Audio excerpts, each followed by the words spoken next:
안녕하세요. 오늘도 말씀 듣기 위해 나온 여러분을 예수님의 이름으로 사랑하고 축복합니다. 저희 사경에도 반을 넘어서 열심히 달려가고 있습니다. 어떤 말씀을 주실까 기대하면서 오늘도 기도로 사경에 시작하겠습니다.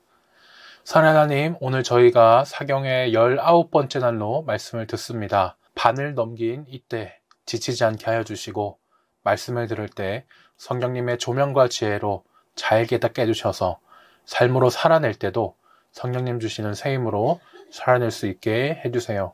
감사하신 예수님 이름으로 기도드렸습니다. 아멘.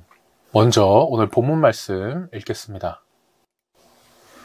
내가 보니 바다에서 한 짐승이 나오는데 뿔이 10이요 머리가 7이라. 그 뿔에는 10 왕관이 있고 그 머리들에는 신성모독하는 이름들이 있더라. 내가 본 짐승은 표범과 비슷하고 그 발은 곰의 발 같고 그 입은 사자의 입 같은데 용이 자기의 능력과 보좌와 큰 권세를 그에게 주었더라. 그의 머리 하나가 상하여 죽게 된 것 같더니 그 죽게 되었던 상처가 나음에 온 땅이 놀랍게 여겨 짐승을 따르고 용이 짐승에게 권세를 주므로 용에게 경배하며 짐승에게 경배하여 이르되 누가 이 짐승과 같으냐 누가 능히 이와 더불어 싸우리요 하더라.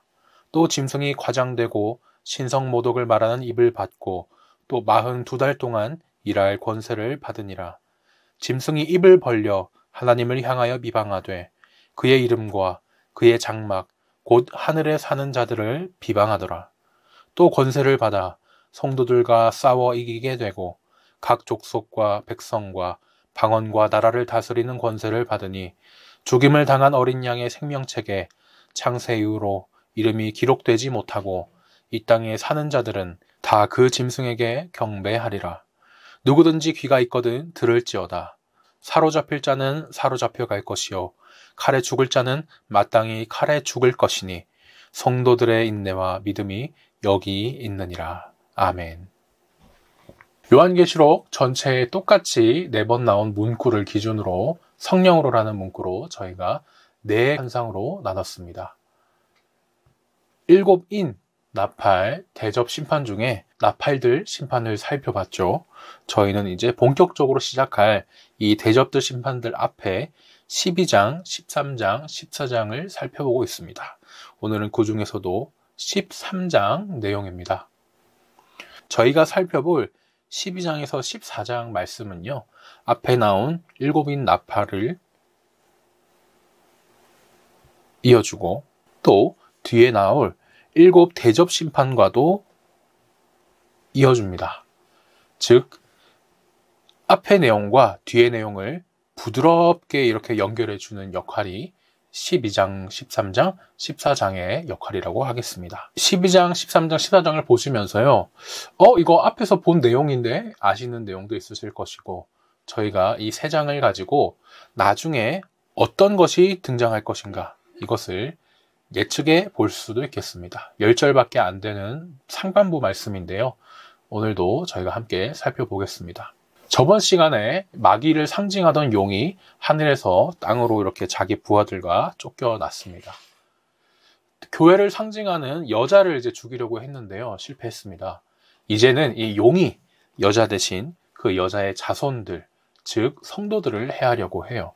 바다 앞에 서서 자신의 부하로 쓸 짐승을 부르게 됩니다.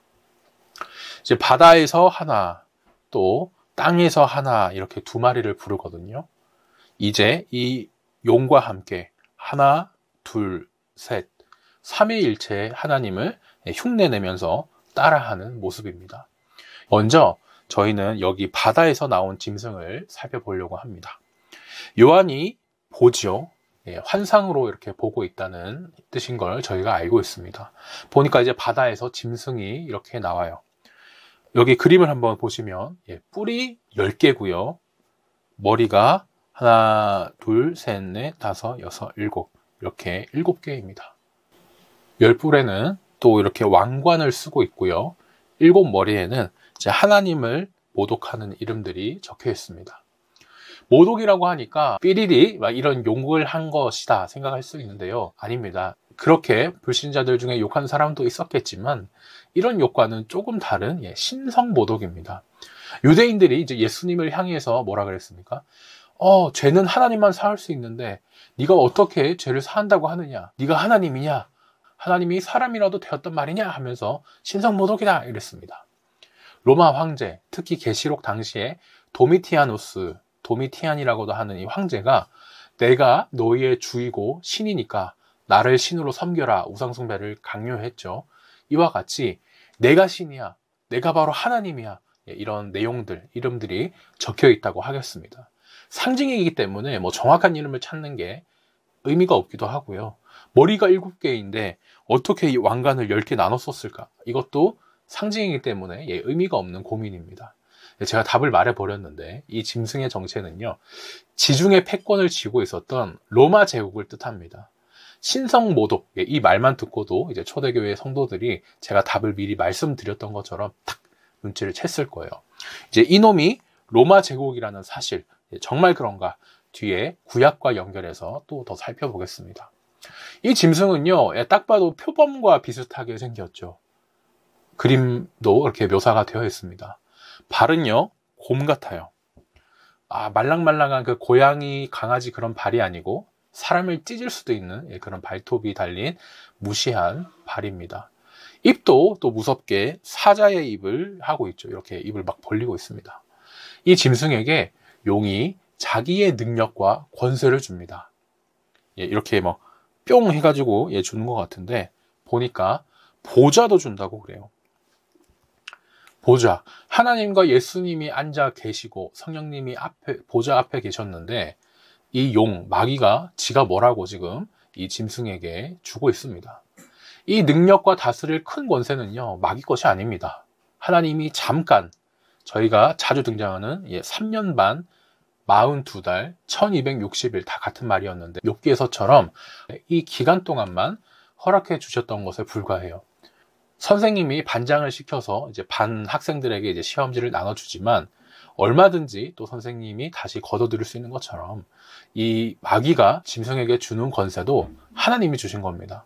그런데 의도적으로, 그죠? 자신이 원래부터 가지고 있던 능력인 것처럼, 자기 것인 것처럼, 하나님과 같이 보좌 위에 있는 것처럼 위장하고 속이면서 그 흉내를 내는 것이죠.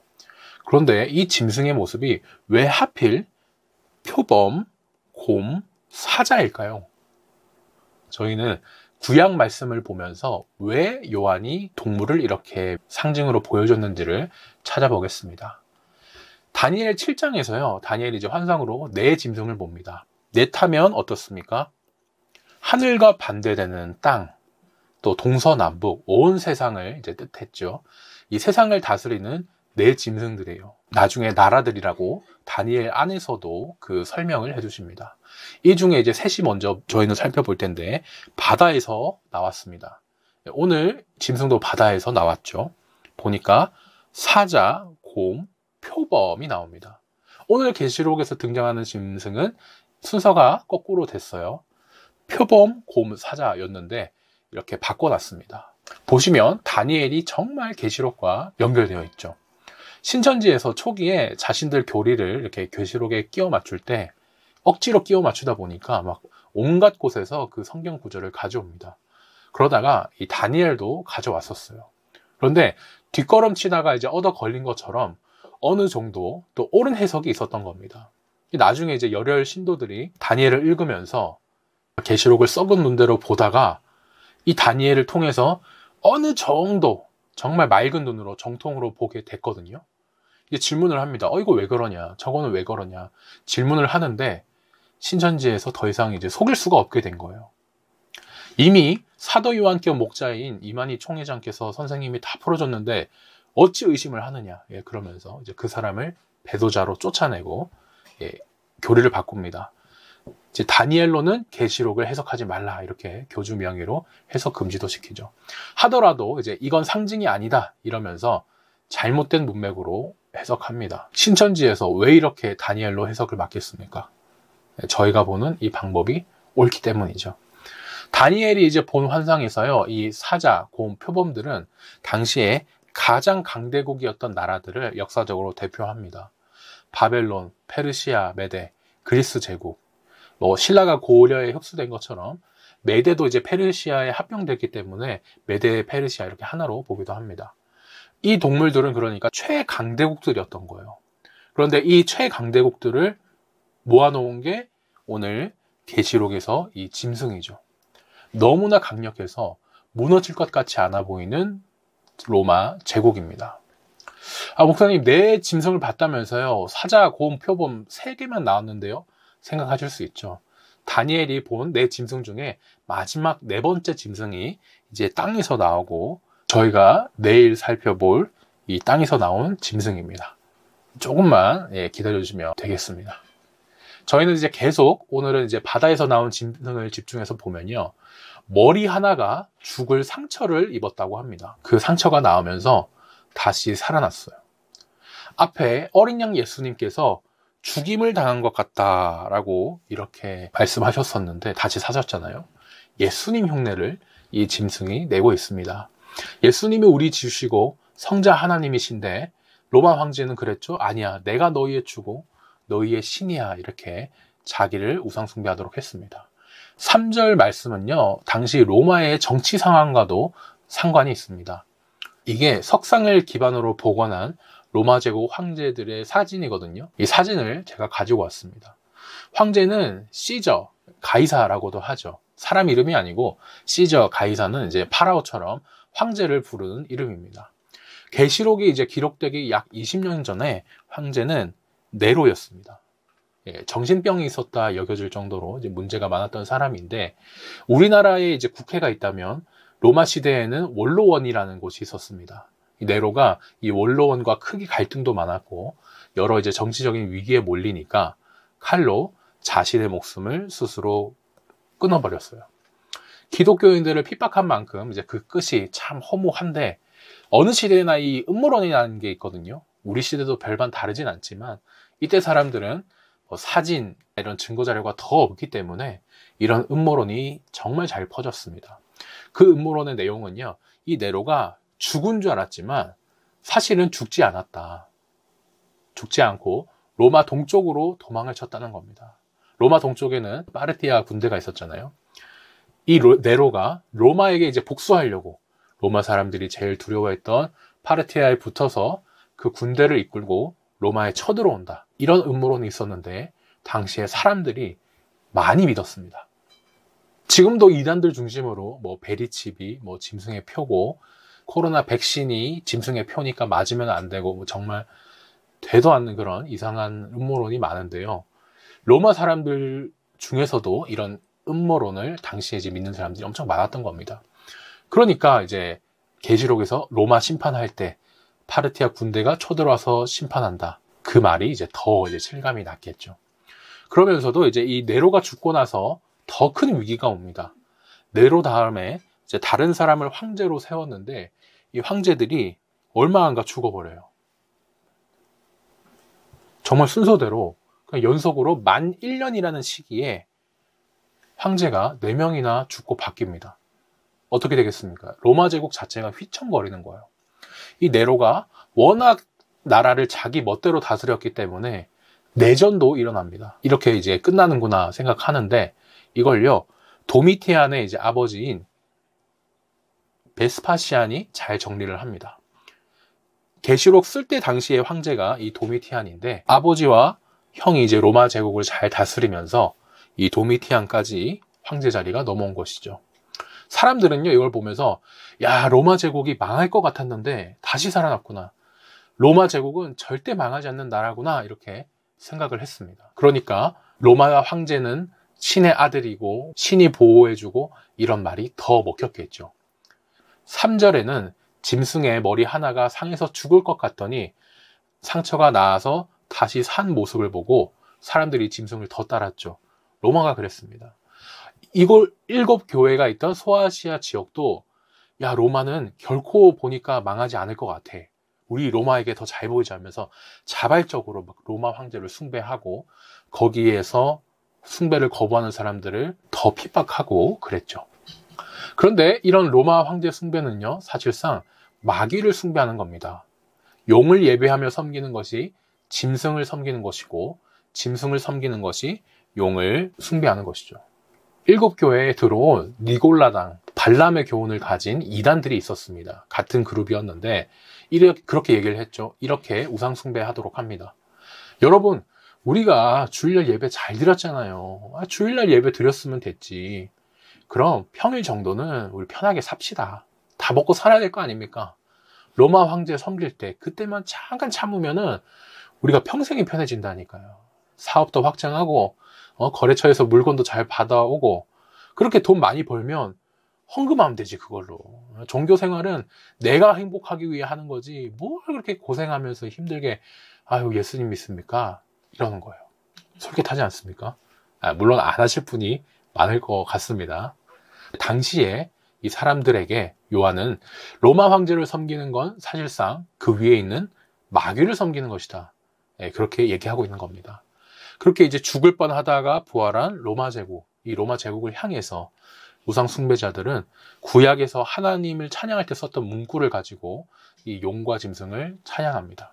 로마 제국의 상징과 하나님과 교회의 상징을 이제 계속 부딪혔는데, 오늘도 이 계시록의 우상 숭배자들이 우상을 숭배하는 내용, 그것을 하나님 백성들이 하나님을 찬양했던 말을 가지고 이렇게 쾅 부딪히게 합니다. 여호와여, 신중에 주와 같은 자가 누구이겠습니까?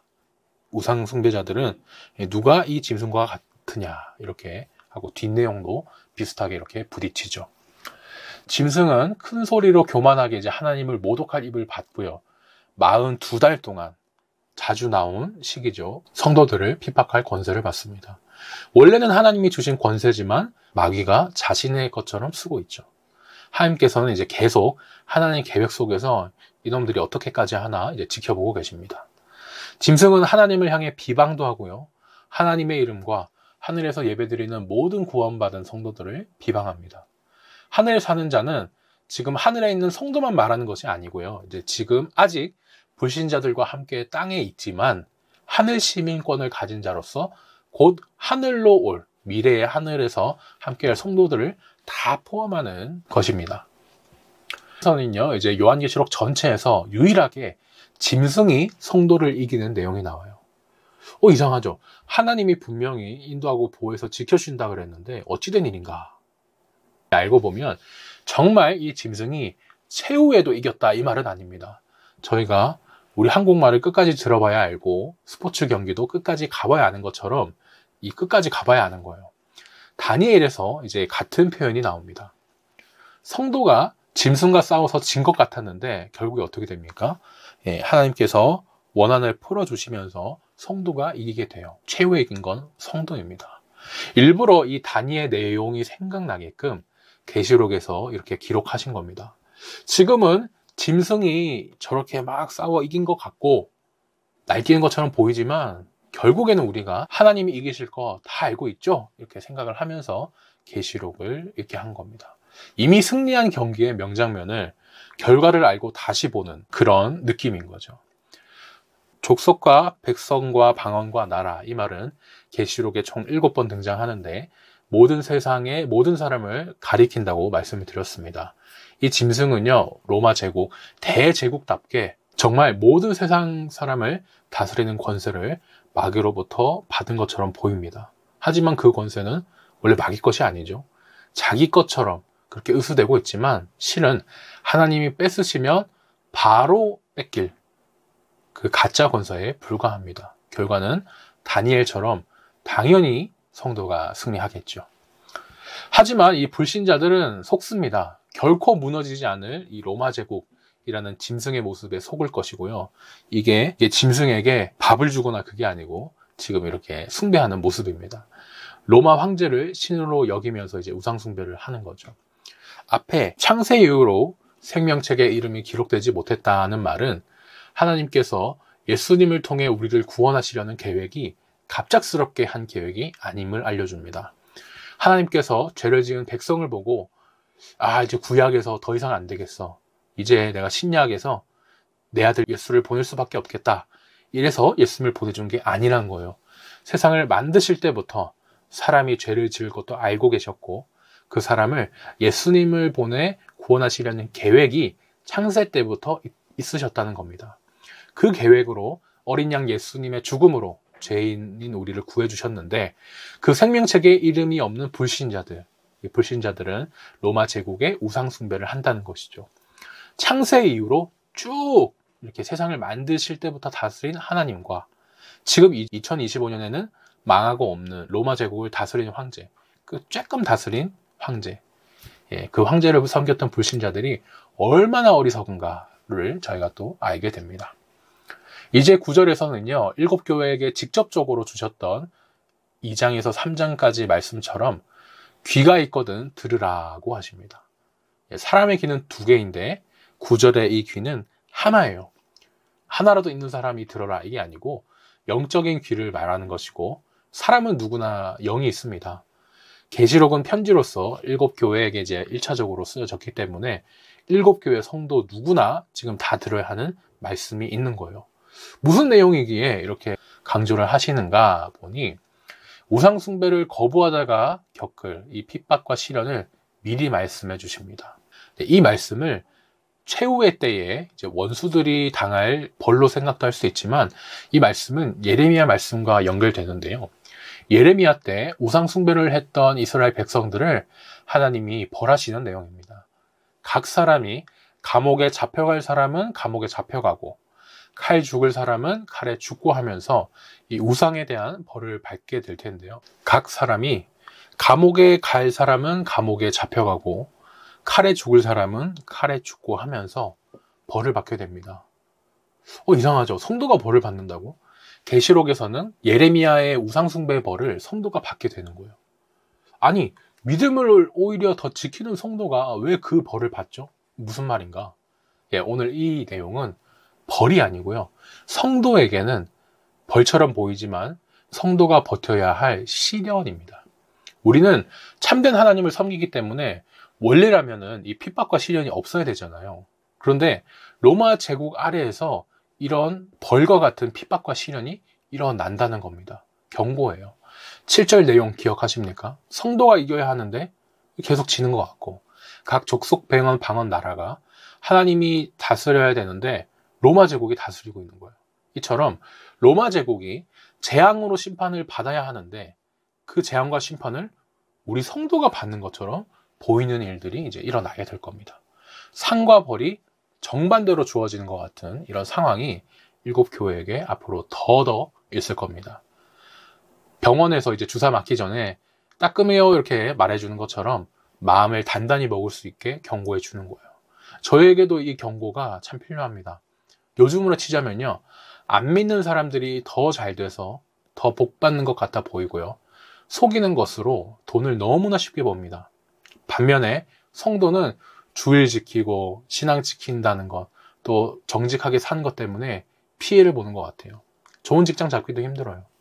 왜 나는 하필 예수를 믿어가지고 이러나, 나중에 죽기 직전에 딱 좀 얌체 같아도 예수님 믿었으면 편했을까? 하늘상 덜 받아도 되니까 주님 그 상을 조금이라도 지금 이 땅에 미리 땡겨주시면 안 될까요? 막 이런 마음까지 들 때 우리 성도가 어떻게 해야 됐습니까? 10절 끝에 말씀해 주세요. 성도들의 인내와 믿음이 여기 있느니라. 원문의 느낌을 살리자면 이때가 바로 우리 성도가 인내와 믿음을 증명할 기회라는 겁니다. 방학 숙제를 잘해온 학생은요, 개학하고 나서 숙제 검사날이 기다려질 거고요, 안 해온 학생들은 그날 가가지고 있는지 몰랐어요, 깜빡했어요, 했는데 집에 두고 왔어요, 핑계대기 바쁠 겁니다. 여러분은 어느 쪽이신가요? 저희 모두가 나의 힘이 아니라 성령님 주시는 힘으로 예수님 다시 오시기 전까지 나의 인내와 믿음을 이렇게 잘 증명해낼 수 있었으면 좋겠습니다. 지금까지 저희가 본문 말씀 들었습니다. 신천지는 오늘 말씀을 어떻게 속일까요?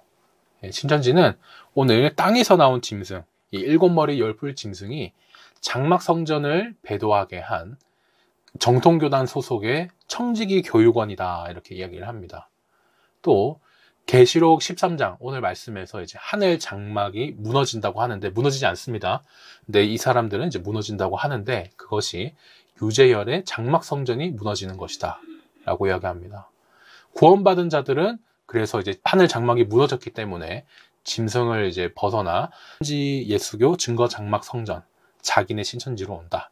이렇게 주장을 해요. 어떻게 반박하겠습니까? 7마리 10뿔 짐승은 다니엘에서 나온 짐승들을 종합해서 만든 상징이었죠. 당시 과거에 이제 강대국들을 말한 것이었는데 다니엘에도 나라라고 설명을 해줬었습니다. 그 강대국들을 다 합친 것만큼 강한 것이 로마 제국이었습니다. 하늘 장막은 구원받은 성도들을 뜻하고요. 6절에서 성경이 장막, 곧 하늘의 자들이라고 사람들이라고 이렇게 설명을 해줬습니다. 그러니까 특정 단체가 아닌 거죠. 짐승이 장막과 그 하늘에 사는 자들을 비방했을 뿐 무너진 것도 아닙니다. 성도는 이 땅에서 핍박을 받지만 하나님의 보호를 받는 자로서 특정 이단 단체가 아니고 예수님을 구주라 고백하는 모든 정통교단 성도들이 구원을 받을 자입니다. 오늘 사경의 말씀 정리해 보겠습니다. 상과 벌이 바뀐 듯한 지금이지만요. 이것이 우리 아이들 표현으로 대참사가 아니라 저희에게는 인내와 믿음을 증명할 기회입니다. 오늘 말씀 듣고 저희가 어떻게 변화될 수 있을까요? 적용 질문 살펴보겠습니다. 1번, 신앙을 지키는 우리가 벌을 받고 불신자들이 상을 받는 것 같아 보일 때는, 이런 대참사 같은 상황일 때는 언제일까요? 생각해 보시면 좋겠고요. 그 상황에서 예수님이라면 어떻게 하시겠는가? 어떻게 우리가 인내와 믿음을 하나님 앞에 보여드릴 수 있을까? 생각할 수 있었으면 좋겠습니다. 오늘 사경에는 여기까지입니다. 더 궁금하신 사항이나 질문은 위에 책들을 참고해 주시거나 메일 혹은 댓글로 남겨주십시오. 내일은 우리 주님이 부활하신 부활주일입니다. 이 부활주일을 안 지키고 묘월절을 지킨다, 이런 이단들도 있는데요. 예수님이 부활하신 주일을 주일로 지킵니다. 사경에는 주일 예배에 계속 이어지거든요. 내일은 주일날 2시 반에 뵙겠습니다.